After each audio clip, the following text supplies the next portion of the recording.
Mbolo à tous, si vous êtes parents, il y a de grandes chances que vous ayez déjà utilisé un écran pour survivre. Ici, on ne juge pas, on comprend. Bienvenue dans Madame K, Déconnecte et Reconnecte, le rendez-vous des parents parfaitement imparfaits qui souhaitent se reconnecter à l'essentiel. Je suis Madame K, éducatrice et praticienne en neurosciences appliquées, entre deux rires et quelques vérités qui piquent, parce qu'on va se parler franchement entre parents, parce que oui, je suis aussi maman.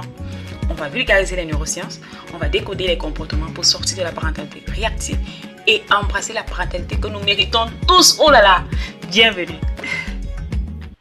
Il y a un peu plus d'1 an, mon ado préféré m'a raconté l'histoire de son camarade. Il vivait plus ou moins seul à 14 ans. Son papa était businessman, trop souvent parti. Et sa maman, elle n'était simplement pas là. À sa disposition, il avait des écrans dans chaque coin de la maison, entre un énorme Smart TV, un ordinateur, une tablette, des jeux vidéo et bien sûr un smartphone. On pouvait dire qu'il avait de quoi s'occuper. Mais hélas, tous ces appareils ne pouvaient combler le vide qu'il ressentait et qui se lisait si souvent sur son visage. Ses camarades lui enviaient sa situation. Et lui, bien entendu, leur enviait la leur. Le paradoxe de la vie. Très souvent, derrière l'achat d'un écran, se cache un parent qui culpabilise et cherche à combler une absence ou une énième promesse non tenue. J'entends parfois les mamans me dire qu'elles n'ont pas le cœur à leur dire non. Elles craignent tant que ce petit être soit fâché contre elles. Plusieurs études ont déjà montré que les parents se sentent coupables, souvent coupables, face à l'exposition de leurs enfants aux écrans. Avant d'aller plus loin dans cet épisode, j'aimerais qu'on comprenne bien ce qu'est la culpabilité. Contrairement au stress qui est un état négatif global, ce qui souvent est dû justement à des circonstances extérieures à nous, la culpabilité est ce sentiment désagréable que l'on ressent quand on a l'impression d'avoir transgressé nos propres valeurs morales ou sociales. On se sent coupable parce que l'on s'estime personnellement responsable d'une action que l'on juge en contradiction avec l'image que l'on veut renvoyer. Voilà, c'est ça la culpabilité. C'est vraiment interne, c'est intérieur à nous, à ce que nous sommes, à nos valeurs. Et derrière cette culpabilité, il y a quelque chose de beaucoup plus profond. La culpabilité parentale n'est pas un hasard. Elle vient de 2 choses essentielles. La première, l'image du bon parent.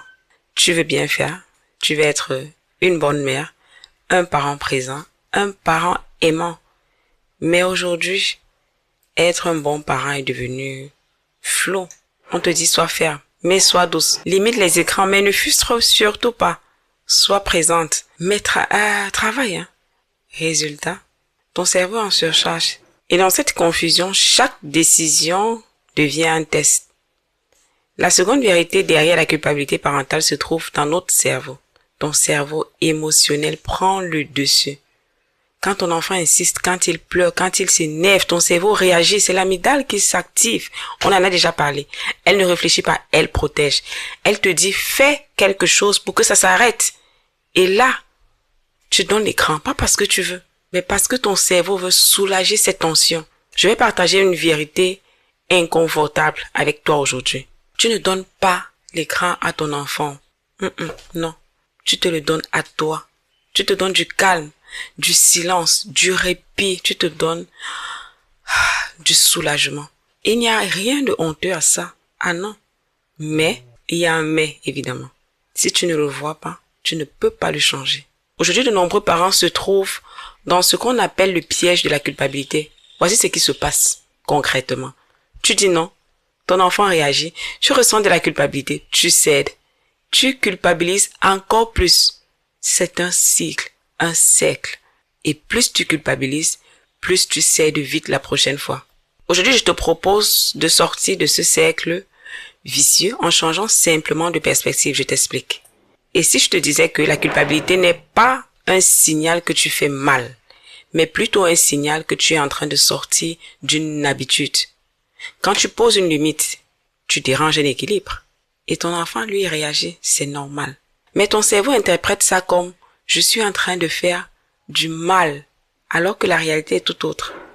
Maintenant qu'on sait cela, concrètement, qu'est-ce qu'on fait?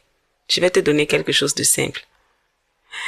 La respiration. La respiration est l'un des outils les plus puissants que nous avons à notre disposition et que nous utilisons très mal pour la plupart. Je vous recommande de faire des recherches sur la question, sur la respiration et ses pouvoirs immenses. Donc, ce que je te propose aujourd'hui, c'est un mini exercice en 3 étapes. Étape 1, nommer. C'est très important.